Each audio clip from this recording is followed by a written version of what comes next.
Salut tout le monde, bienvenue à C'est quoi tes spécialités? Cette semaine, on a reçu Dr Vézina qui est hémato-oncologue au Children à McGill. Ouais. Puis si, comme moi, vous savez pas vraiment c'était quoi ce domaine-là, ben sachez qu'elle explique avec brio, elle parle de comment qu'elle fait à la fois le diagnostic, qu'elle va aller dans le laboratoire elle-même regarder les petites plaques, après ça appliquer les traitements, puis qu'elle crée un lien thérapeutique avec ses patients puis les familles qui est vraiment unique dans cette spécialité-là. Donc, on vous suggère l'épisode. Bonne écoute! Bon épisode! Donc, avant de commencer l'épisode, j'aimerais ça remercier notre commanditaire officiel, Archer. Archer, c'est une firme de finance qui se démarque vraiment par sa simplicité, sa rapidité d'exécution et son expertise. Oui, puis c'est une firme qui est spécialisée en médecins. Donc, n'hésitez pas à les contacter là, si vous avez des questions par rapport aux bourses, à la marge de crédit, à des assurances invalidité ou à des options de placement. Oui, puis en plus, les rendez-vous sont gratuits. Donc, on met le lien en dessous du vidéo. Pour vrai, vous ne perdez rien à aller les rencontrer. Ça vaut la peine.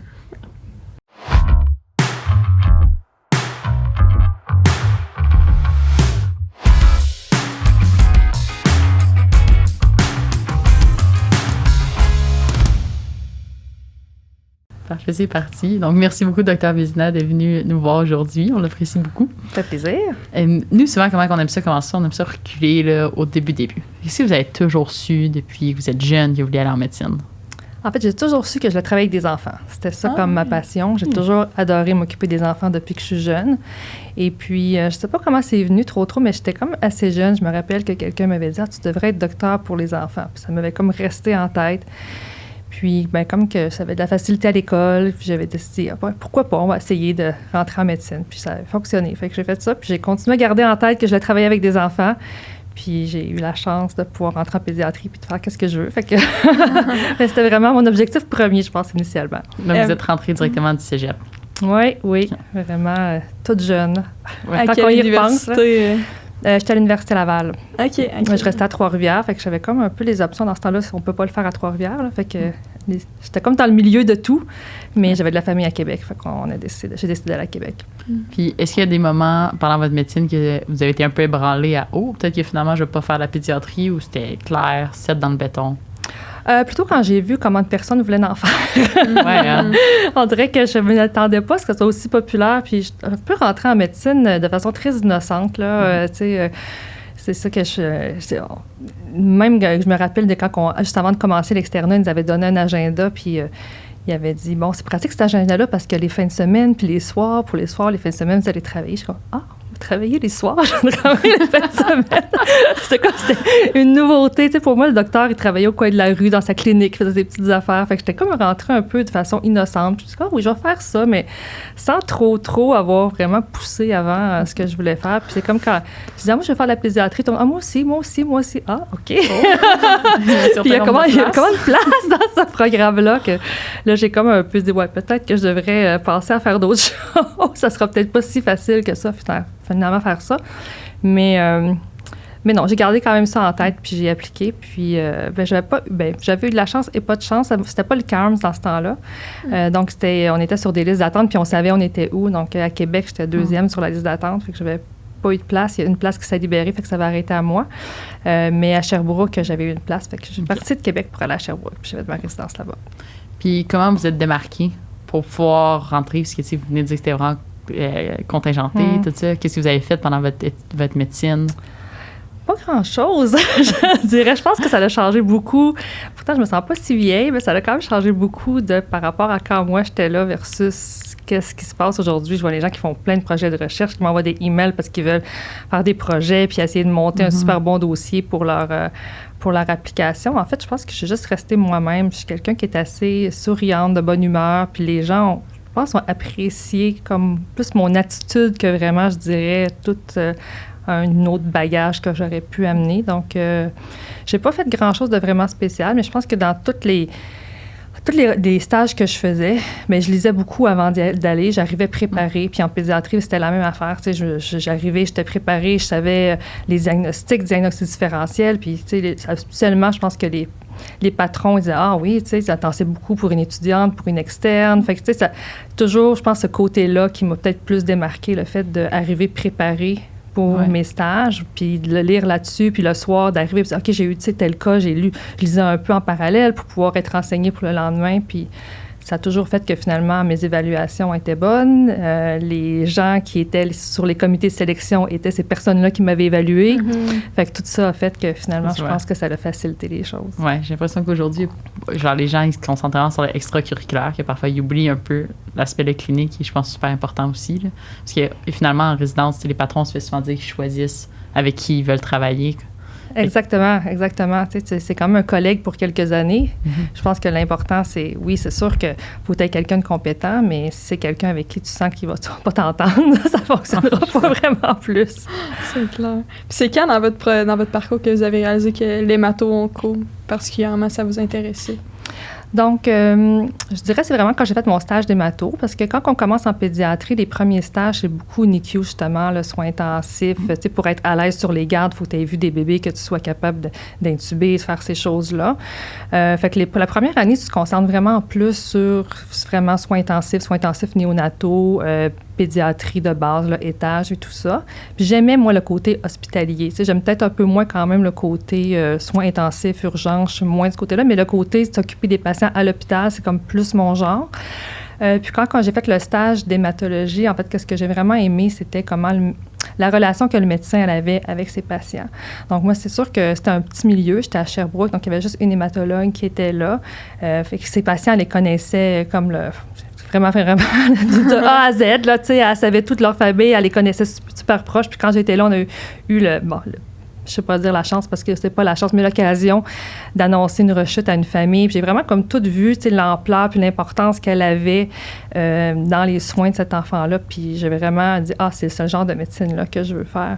C'est une médecine proche des familles. C'est une médecine, oui, c'est pas toujours facile parce que tu as des diagnostics à annoncer qui sont pas toujours faciles, mais en même temps, on n'a pas 3000 patients.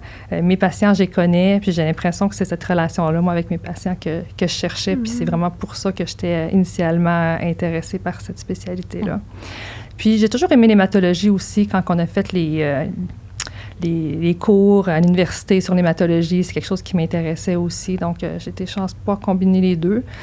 Puis aussi, je dirais, l'autre proportion que j'ai réalisée, c'est qu'en faisant pédiatrie générale, il y avait beaucoup de bureaux. Il y a quand même, tu sais, l'hospitalisation, mais il y a beaucoup de bureaux. Puis ça, c'est peut-être quelque chose qui m'intéressait moins aussi. Fait que moi, avoir un poste dans un hôpital, c'était plus quelque chose qui m'intéressait. Fait que ça me permettait de faire ça aussi, parce qu'on ne trouve pas d'hémato-oncologue pédiatre dans une clinique pédiatrique au coin de la rue.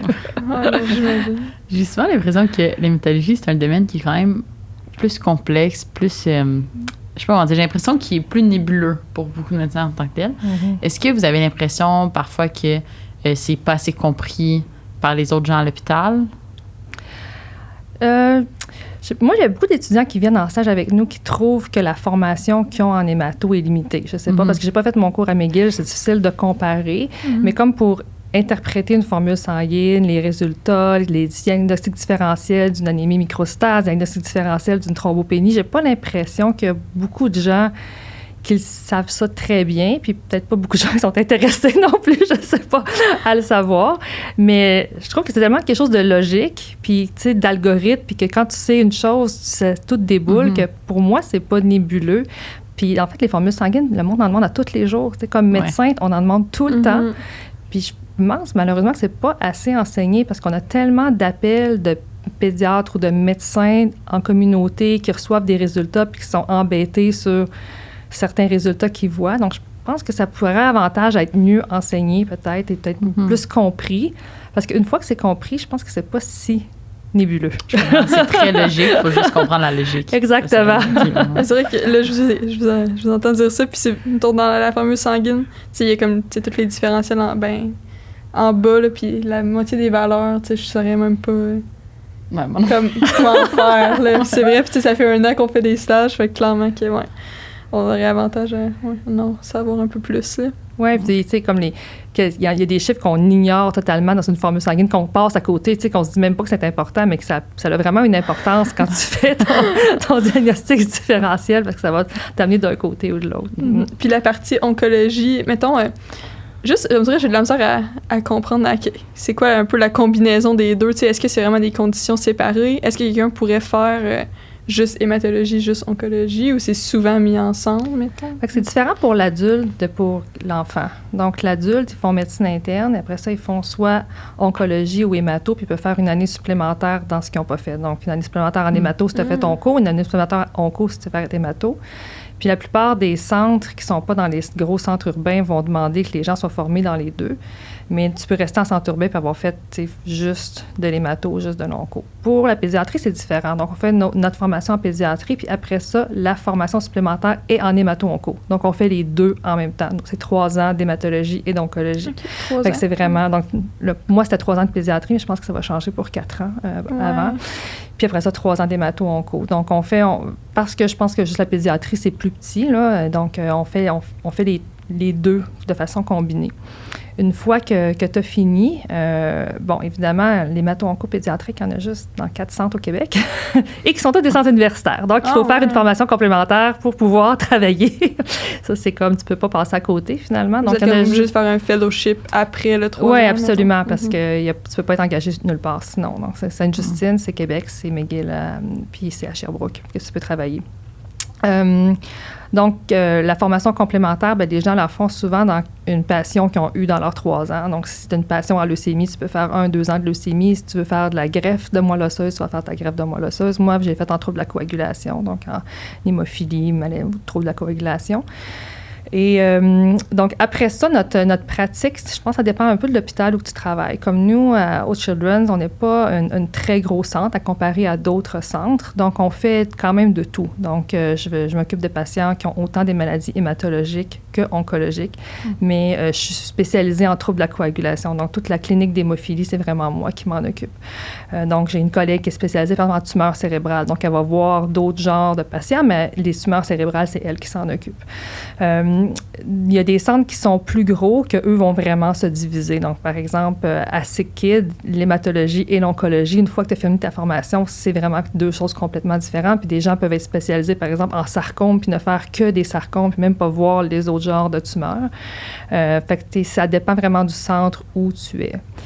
Moi, j'aime travailler dans un centre de la grosseur que je suis parce que ça me permet de tout faire. Puis j'aime vraiment tout. Puis je serais triste de dire, il faut que je délaisse telle chose puis que je me concentre juste sur une. Mais je dirais que la tendance s'en va plus vers la surspécialisation puis avoir vraiment des gens qui focusent sur un domaine plus particulier. Ça, je pense que c'est le cas dans pas mal tout maintenant. Oui. Puis de quoi a l'air votre quotidien, un peu votre semaine typique à l'hôpital?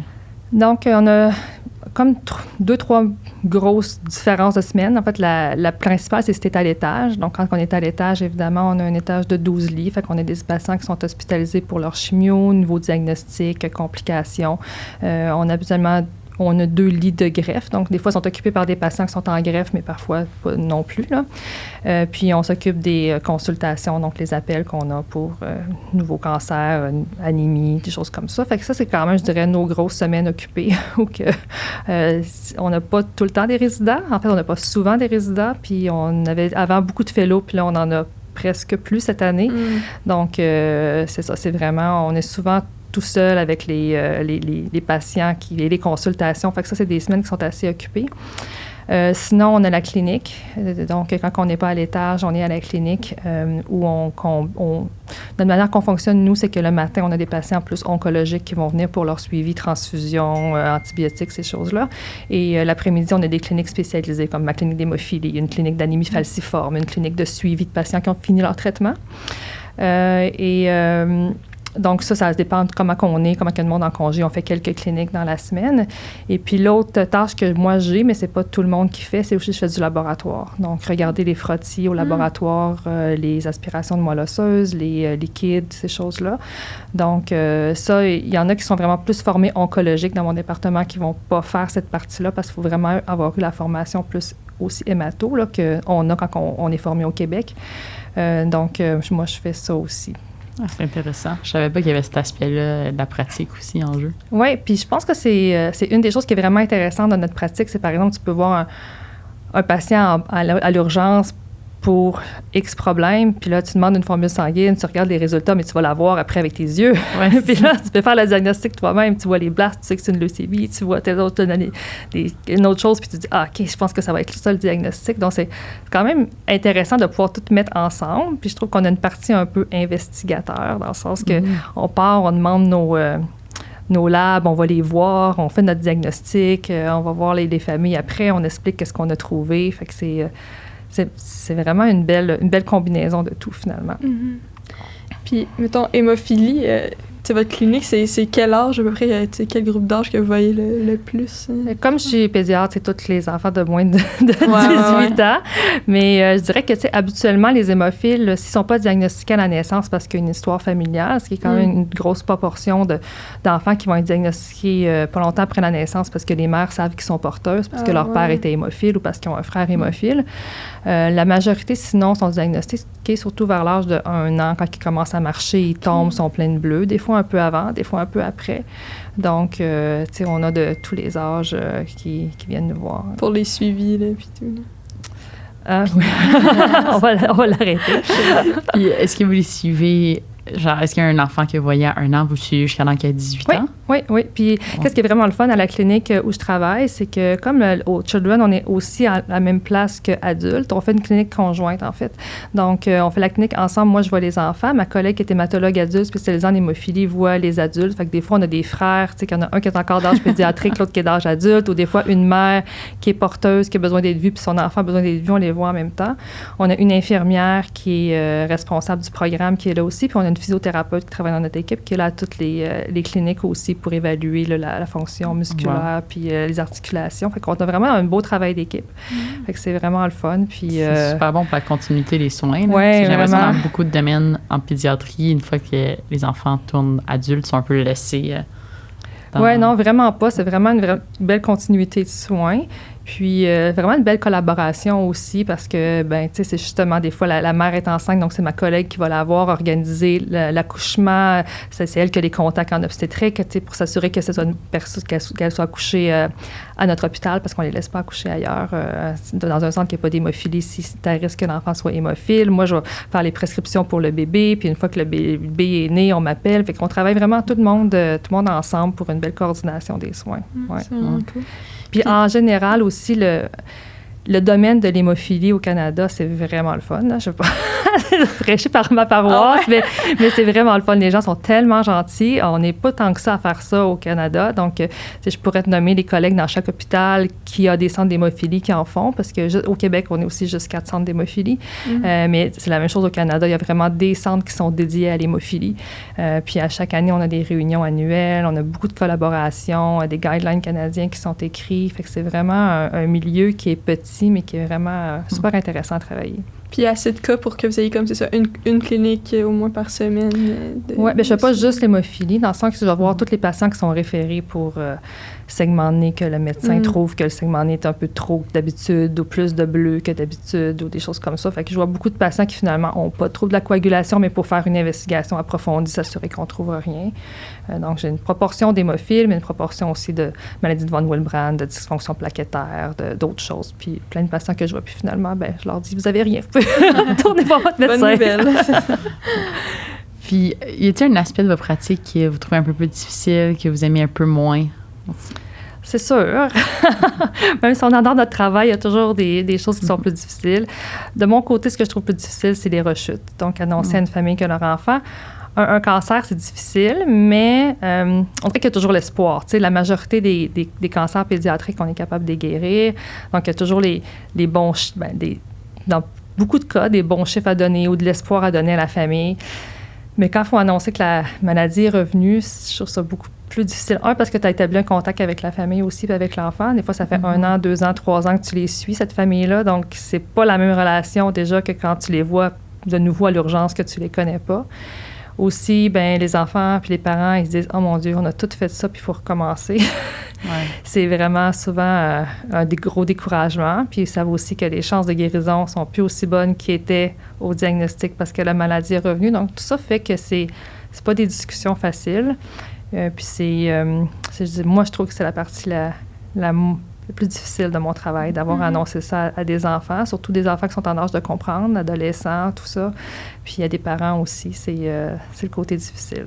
Puis qu'est-ce qui vous permet de rester la tête genre sortie de l'eau par rapport à ça? Je pense que c'est facile pour beaucoup de gens de se sentir envahis par les émotions, puis juste trouver ça vraiment lourd, tout ça. Qu'est-ce qui vous permet de rester un peu plus, désolé l'expression, mais groundé? On a beaucoup de réunions multidisciplinaires. Donc, à chaque semaine, on a une réunion avec travailleuses sociales, psychologues, les infirmières du programme. Là, je vais peut-être oublier des gens, puis je n'aurai pas l'air gentil, mais en tout cas, tous les gens de l'équipe multidisciplinaire qui travaillent avec nous, soins palliatifs. Donc, à chaque semaine, on va discuter soit les nouveaux diagnostics, mais aussi tous les patients qui sont en rechute, tous les patients qui vont moins bien. Puis, tu sais, on sent qu'on a un bon support là, de tous aussi les autres membres de l'équipe. Il y a beaucoup de nos enfants qui vont être suivis en psychologie, que les psychologues vont adapter le nombre de sessions qu'ils vont avoir avec les enfants dans une situation comme ça, où ils vont avoir aussi un support qui va venir d'ailleurs. Donc ça l'aide aussi. Puis de savoir qu'on travaille en équipe. Je veux dire, je n'ai pas l'impression d'être la seule personne qui prend non plus la décision pour mes patients.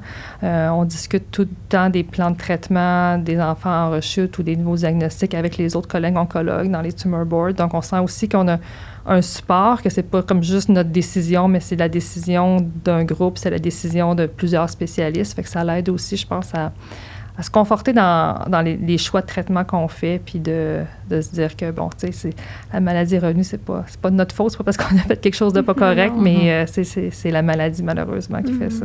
Ouais. Peut-être la personne qui relaie le message, c'est quand même, c'est un gros rôle, là, quand même. Puis tu sais, souvent, c'est ça, en pédiatrie, déjà, ça tombe comme plus... dans l'image des gens, c'est comme plus difficile, mais là, en plus, quand on parle comme de cancer, souvent, c'est encore plus frappant pour les familles, là, j'ai l'impression. Oui, il y a beaucoup de gens qui trouvent qu'ils se disent « Comment tu fais pour faire ça? Ça doit tellement être difficile. » Bien, personnellement, je trouve pas, parce que la majorité du temps, c'est que ça... Tu sais, nos journées, c'est oui, on annonce des diagnostics, mais pas... Tu sais, à pu finir dans une journée, là, c'est une fois de temps en temps, quand on est à l'étage, quand on est à côté. C'est pas juste ça. On ne pas juste annoncer des mauvaises nouvelles. Là. Ouais. Puis quand on voit les enfants qui sont là pour leur traitement, la plupart n'ont pas l'air malades. Ils sont là, puis sont bien, ils viennent jouer à la clinique, ils sont heureux, puis ils font leur activité. Fait que je pense que c'est ça qui nous garde aussi, je sais pas, de bonne humeur, puis content de faire notre travail, parce qu'on sent pas que c'est déprimant. Tu sais, les gens ont pas l'impression que c'est une job déprimante, mais c'est pas déprimant, là. Puis on dit souvent pour choisir une spécialité, il faut qu'on aime un peu le bread and butter, là, le quotidien. C'est quoi vous pensez qui est ce bread and butter là pour il manque? Ben, c'est une combinaison de beaucoup de choses parce qu'on fait vraiment plein de choses, comme vous pouvez voir. Ben, je pense qu'il faut quand même aimer travailler avec les enfants parce que quand ils sont sur stéroïdes, là, ils ne sont pas toujours de bonne humeur. On peut se faire kicker, mordre. Il faut être prête à tout. Mais non, ce que je pense il y a une certaine routine à un moment donné, comme dans n'importe quel travail. Puis il faut être prêt à aimer faire cette routine-là, à voir des gens, à les examiner, à interpréter leurs résultats, à décider de la chimio. C'est sûr que c'est ce qu'on fait. Si c'est pas quelque chose qui t'intéresse ou qui t'appelle, ben tu vas trouver le temps long, là, mais y a-t-il des conditions qui reviennent plus fréquemment, comme des consultes que vous avez quasiment à chaque garde? Il y a beaucoup de choses inutiles qu'on a souvent comme question, genre des neutrophiles qui sont un petit peu bas ou des anémies qui sont légères. Fait qu'il y a des choses que vraiment, je dirais pas nécessairement sous nos gardes, mais qu'on reçoit comme consultation que bon, oui, c'est comme ça, c'est un peu plus bas que la normale, mais ça n'a aucun impact sur l'enfant, tout ça. Je pense qu'on a quand même beaucoup de ces références-là qui sont moins intéressantes, mais on a aussi beaucoup d'anémies qu'on investigue, puis oh mon Dieu, oui, on trouve telle chose, puis tu sais, c'est vraiment comme passionnant de juste passer de, OK, qu'est-ce que ça pourrait être, à faire toutes les étapes pour arriver au diagnostic final. Pour ce qui est des cancers, bien, c'est très variable. Des fois, on a des choses tellement... rare, là, que tu sais, à peine si tu as déjà entendu ça dans ta vie, qu'il faut que tu passes 3 semaines à lire sur la condition pour savoir quoi faire avec ton patient. Puis au contraire, tu vas avoir des leucémies, que bon, on en a tellement des leucémies que c'est facile. Tu sais, tu as une garde, tu as de leucémie, bon, c'est habituellement, pas toujours, mais habituellement, c'est comme plus quelque chose de régulier puis avec lequel on est habitué de gérer. Là. J'ai l'impression que vu que c'est vaste, mais à la fois, il y a beaucoup de condition, c'est ça, rare, comme vous dites. Ça doit quand même être un bon comme challenge intellectuel là, comme spécialité. Oui, exactement. Puis il y a quand même aussi des urgences. Tu sais, je veux dire, un enfant de 2 ans qui arrive avec une grosse masse médicinale, qui n'est pas capable de respirer, il faut qu'il aille aux soins intensifs, il faut que tu fasses le diagnostic, mais tu ne peux pas l'endormir parce qu'il ne peut pas se coucher, puis il ne peut pas être endormi parce qu'il y a la grosse masse qui pousse là-dessus. Puis minuit le soir, ben tu sais, il faut que tu prennes des bonnes décisions, puis tu saches quoi faire pour l'enfant, pour le traiter, puis être capable de, faire le diagnostic pour pouvoir le traiter adéquatement. Des situations aussi des leucémies qui arrivent avec des globules blancs à 300, 500 000, avec les complications que ça peut arriver. Donc, il y a quand même des moments qui sont stressants, qui sont challengeants parce que la vie du patient peut être en danger, puis il faut faire les bonnes décisions rapidement. C'est bon. On dirait que j'aurais pas pensé qu'il y avait tant d'urgence, mais il y a quand même ce côté-là que vous retrouvez dans votre travail de petite adrénaline, on peut dire. Oui, exactement. C'est toujours la soirée, cette adrénaline-là. C'est toujours entre 10h et 1h du matin. Exactement. Quand il n'y a personne d'autre que toi à l'hôpital. Bon, ça fait vraiment être capable de quelqu'un qui garde son calme malgré tout dans des situations de stress pour être capable de prendre des décisions éclairées. Oui, exactement. Puis de faire les bons diagnostics aussi, par exemple, il y a des sortes de leucémie qui, le traitement est complètement différent. Il faut qu'il soit commencé dès qu'on soupçonne cette leucémie-là. Donc, quand tu regardes le frottis, puis là, il faut que tu saches si tu n'as pas d'autres tests qui sont disponibles parce que justement, c'est le soir, il n'y a personne d'autre qui peut faire les autres tests qui vont confirmer ce qui est ton hypothèse. Donc, il faut quand même que tu sois... Oui, c'est ça. Confiant. Puis prendre les bonnes décisions au bon moment. Avez-vous des gardes occupés pas mal? C'est vraiment variable, honnêtement. Nous, on reçoit aussi les appels des parents. C'est peut-être pas beaucoup de spécialités qui font comme ça, mais nos patients oncologiques sous chimio, ils ont accès à nous appeler n'importe quand. Fait qu'on a quand même beaucoup d'appels des parents qu'on gère. La plupart du temps, je dirais qu'ils nous appellent parce qu'ils font de la fièvre, on les envoie à l'urgence, puis après ça, on a des retours de l'urgence. Notre étage, c'est variable. Si on a des patients qui sont en greffe, ils peuvent être malades, occupés. Des fois, c'est vraiment niveau soins intensifs, mais pré-soins intensifs. Là, souvent, quand on va aux soins parce qu'on dit on a un patient qu'il faut qu'il soit transféré, ils savent qu'il va être transféré. T'sais. Ils viennent d'évaluer, mais en sachant qu'il va venir parce que on s'occupe de patients qui sont parfois vraiment très malades à notre étage.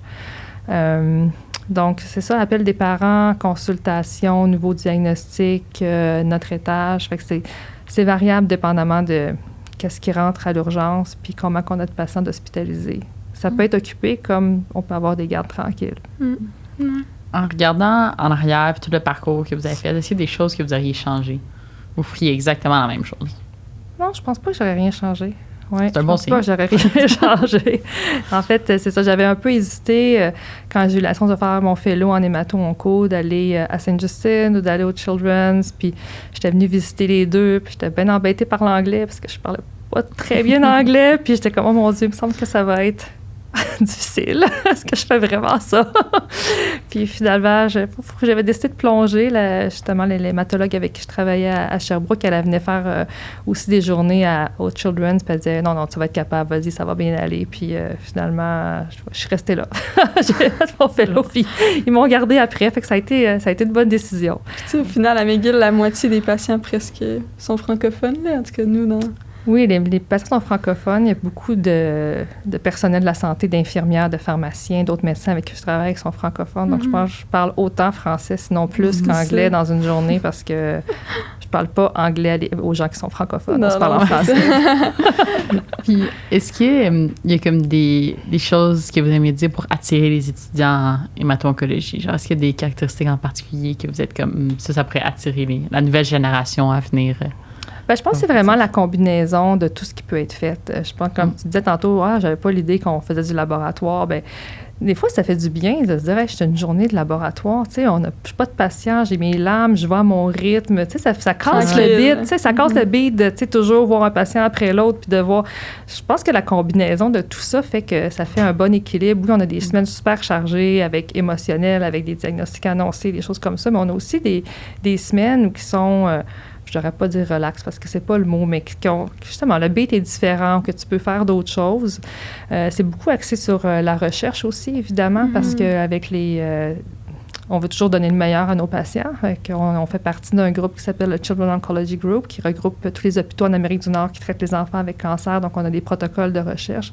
Il y a vraiment beaucoup à faire de ce côté-là. Quelqu'un qui est intéressé par la recherche peut monter ou vouloir s'impliquer dans ce groupe-là ou aussi faire ses propres choses si quelqu'un est intéressé à faire ses propres expérimentations, si on veut, mais partir ses protocoles de recherche ou travailler avec l'industrie pharmaceutique pour ça. Donc, c'est vraiment plein de possibilités, je pense. Moi, j'aime toujours le côté investigateur, de dire tu pars avec ton patient, tu sais pas qu'est-ce qu'il y a, mais à la fin, tu es capable de trouver le diagnostic parce que, justement, tu as demandé les bons tests, tu as regardé tes lames au microscope, tu sais où tu t'en vas, puis tu arrives avec ton diagnostic, tu sais le traitement. Fait que tu as comme vu ton patient de A à Z. Et je pense que ça, c'est vraiment un côté qui est le fun de notre pratique. C'est détective, mais là aussi, tu sais, qu'il y ait des traitements efficaces. Oui, c'est ça, des traitements efficaces. Puis maintenant, le taux de succès de guérison pour les leucémies classiques de l'enfant, là, c'est 95% de guérison. Fait que, souvent, c'est pas comme l'image qu'on a. Oui, c'est sûr que c'est pas toutes les leucémies qui sont les leucémies classiques. Il y a d'autres genres, mais en général, si je regarde par rapport à l'oncologie chez l'adulte, nos taux de guérison sont beaucoup mieux. On a beaucoup plus d'enfants qui survivent. Donc ça, c'est quand même un bon côté à notre pratique. Oui, c'est des fois difficile, l'annonce, difficile de voir des enfants malades, mais au bout de la ligne, on en a tellement qui guérissent, on en a qui reviennent puis qui étudient en médecine, on en a qui viennent faire des stages avec nous après.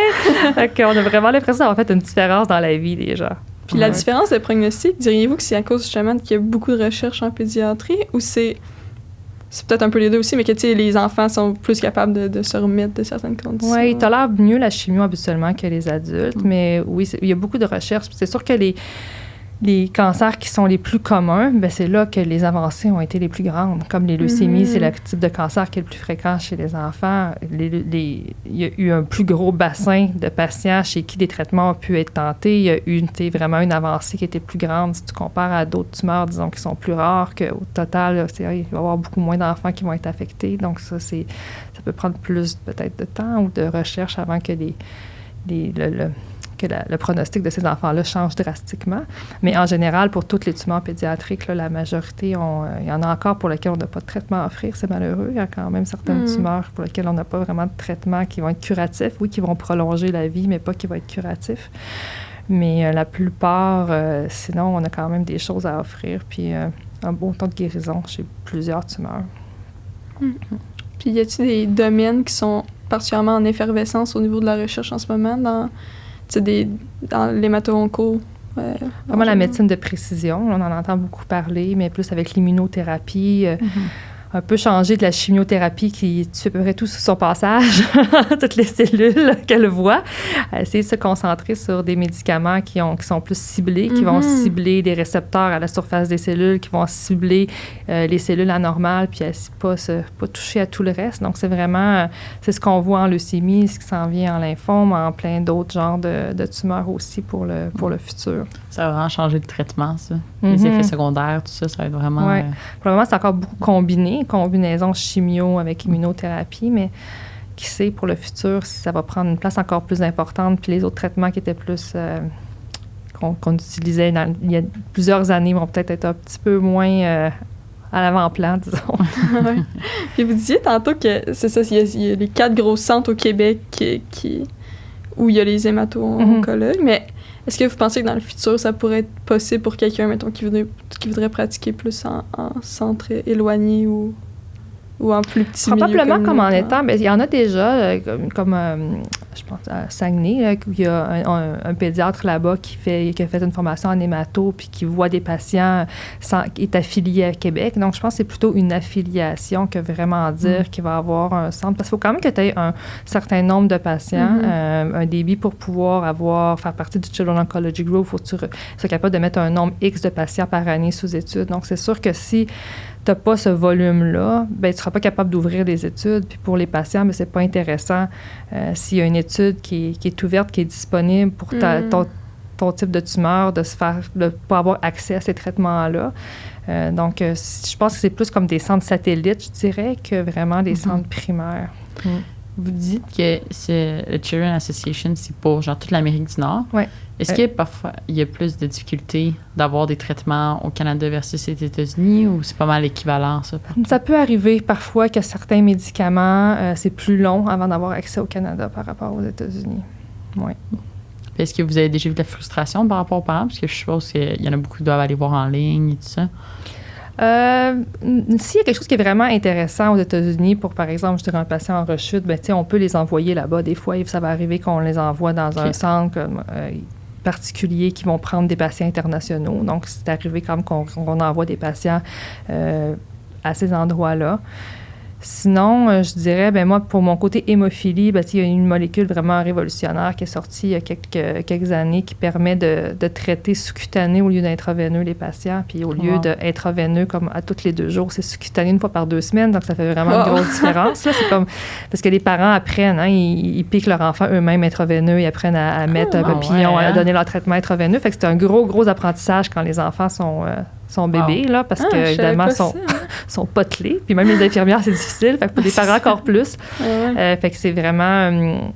c'est un sujet un peu complexe, mais ça pour dire que ça a été accepté dans plein de places dans le monde avant que le Canada l'autorise. Puis c'était, un très gros niveau de frustration de savoir que ce médicament-là, il est disponible dans plein d'autres pays, mais pas disponible chez nous. Puis la raison, c'était juste le coût. Là. C'était que c'était plus cher que les médicaments réguliers.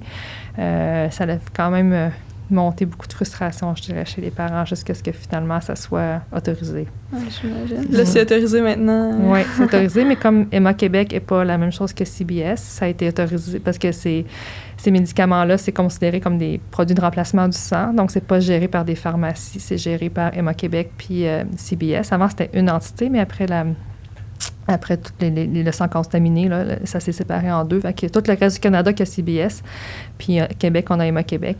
Donc, il y a eu une différence aussi entre quand ça a été accepté par CBS puis ça a été accepté par Emma Québec. Fait que ça a aussi fait des mécontents au Québec. Ah, c'est ça. Oh là là. Ouais. Ça doit être difficile de gérer ça dans le bureau parce que ça doit aussi vous procurer des frustrations, de ne pas pouvoir l'offrir. Fait que là, c'est... Oui, exactement. Tu sais que c'est un traitement qui est disponible, puis les familles veulent juste avoir ce traitement-là, puis je peux pas le... C'est ça, je comprends. Je comprends. Ça va venir un jour, on va écrire des lettres, c'est ça que les gens ont fait, des pétitions, des ci, des ça, puis à un moment donné, ça finit par être disponible. Finalement. Puis tu sais, au contraire, là, vous disiez tantôt qu'il y avait comme des fois des projets de recherche que les gens pouvaient avoir dans les grands centres. Ça doit vraiment être genre stimulant de voir, mettons, un essai, puis là, il y a des patients qui le font, puis là, ça fonctionne. Avez-vous été témoin de ça, mettons? Bien, pas vraiment comme au point de vue local, mais plus au point de vue, justement, avec les groupes, là, le Children Oncology Group, où il y a des médicaments vraiment qui ont changé la manière complètement qu'on traite là, certaines tumeurs, que ça a vraiment augmenté le pronostic. Alors ça, ça a été vu. De notre côté, à McGill, on a Dr Jabado qui travaille vraiment fort sur les tumeurs cérébrales, qui a fait plein de belles découvertes là-dessus. C'est sûr que moi, je suis pas du côté laboratoire, je suis pas du côté recherche, mais pour quelqu'un qui a envie de se pousser dans un domaine, il y a vraiment de la place pour ça. Là, ouais. Puis comment qu'on se garde toujours à jour avec tous ces nouveaux arrivés-là, tous ces nouveaux traitements-là? Ben, lire. Aller aux conférences. Puis, c'est sûr qu'avec le Children Oncology Group, l'avantage, c'est qu'à toutes les années, il y a des réunions, il y a tous les résultats des études qui sont en cours, les résultats préliminaires qu'ils peuvent avoir qui vont sortir, qui sont disponibles, les résultats des études fermées, quand ils sont disponibles, on a accès aussi. Donc, ça l'aide, mais je dirais... Il y a des choses des tumeurs qu'on voit tellement pas souvent que t'as pas le choix. Là. C'est quand je disais tantôt, quand t'en as une qui arrive puis que ça fait vraiment longtemps que t'as pas vu ça, ben tu ressors, tu refais une revue de littérature puis tu contacts. Je pense qu'il y a aussi je sais pas comment c'est dans d'autres spécialités parce que je connais pas ça évidemment, mais c'est vraiment très convivial. Par exemple, quelqu'un que je diagnostique avec une sorte de sarcome qui est difficile à traiter, je peux emailer n'importe qui au COG ou au CKID en disant j'ai tel patient avec telle tumeur, qu'est-ce que vous en pensez, qu'est-ce que vous feriez? Puis les gens répondent, puis sont vraiment souvent, donne-moi des nouvelles, tu me diras comment ton patient va, puis si tu réécris après, ils sont toujours heureux de t'aider. Fait qu'il y a vraiment beaucoup d'entraide au sein même de notre hôpital, mais aussi la grande famille des gens qui font ça comme métier. C'est vraiment bien. Je pense que j'ai entendu ça beaucoup en pédiatrie en général, versus plus de travail d'équipe. Milieu adulte, les gens sont gentils quand ils vont en pédiatrie souvent, j'ai l'impression. Puis, ouais, ça. Puis sinon, est-ce que vous avez un dernier conseil pour les étudiants qui commencent, qui savent pas trop ce qu'ils veulent faire, qui hésitent dans plein de domaines? Je pense que c'est vraiment quand tu fais un stage, d'en profiter. Moi, je dirais que si tu fais un stage puis tu t'intéresses pas nécessairement, tu survoles ce que tu fais, ça va pas te donner une idée tant que ça de ce que la spécialité peut avoir l'air. Je pense que pour en profiter, il faut qu'un peu tu comprennes les pathologies que tu vas voir pendant la journée. Il faut que tu comprennes le raisonnement du médecin avec qui tu es, parce qu'ils vont pas toujours avoir le temps de t'expliquer ou de tout te faire un gros enseignement sur les cas. Puis j'ai l'impression des fois qu'on fait des stages puis que si tu vois les pathologies, mais tu n'as aucune idée de ce que ça veut dire. Puis tu n'as aucune idée de ce que le traitement qu'ils donnent, que ça veut dire quoi. Puis toi, dans le fond, tu te concentres sur poser les mêmes questions puis faire ton examen physique, mais que le reste, je sais pas, c'est comme trop poussé pour toi. Fait que je pense qu'il faut essayer de au moins cibler quelques petites choses qui sont assez fréquentes dans ce domaine-là pour lire là-dessus quand on fait des stages. Déjà, si on est capable de lire avant, d'arriver un peu informé, c'est toujours mieux. Puis au moins, quand tu sais qu'est-ce que tu vas voir, quand tu as une idée des traitements, bien, ça l'aide à poser des questions, à avoir l'air intéressé. Ça t'aide pour tes évaluations aussi, mais je pense que ça l'aide à vraiment plus voir qu'est-ce que les médecins dans cette spécialité-là font. Puis de ne pas se gêner d'écrire aux gens qui font ça, de venir voir, de poser des questions. Moi, je sais que quand je faisais ça, j'avais comme peur de dire que je vais faire de l'hémato en cours. Je me sens que je vais avoir l'air, comme fatigante, je vais avoir l'air de la fille, qui veut, ah oui, moi, je veux vraiment ça, je veux faire ça. J'étais comme gênée, mais au contraire, les gens sont contents quand tu viens en stage puis tu dis, hey, moi, ça m'intéresse. Ah oui, parce qu'on n'en a pas souvent des gens qui viennent puis que ça les intéresse de faire ça. Puis souvent, on a plus comme tendance à dire, OK, ben, viens voir telle affaire, c'est intéressant, viens voir telle chose, à exposer plus les gens quand on sait que ils viennent puis que c'est vraiment quelque chose qui les intéresse. Fait que je pense pas gêner. Si on fait un stage, c'est quelque chose qu'on se dit, hey, j'aurais peut-être envie de faire ça dans la vie, de le dire au patron avec qui on travaille, de dire, je pense qu'il y a vraiment une spécialité qui m'intéresse, puis ça nous permet, je pense, d'être plus exposés, puis de vraiment d'en profiter plus. C'est un bon conseil. Ben oui, merci beaucoup. En tout cas, ça a été super. Je vous ai convaincu? Peut-être pas. Okay. On va le considérer. Mais on a vraiment appris beaucoup. Ouais, ça, c'est sûr. J'en sais sûr. vraiment plus sur ce domaine-là qu'auparavant. C'est vraiment intéressant. Merci.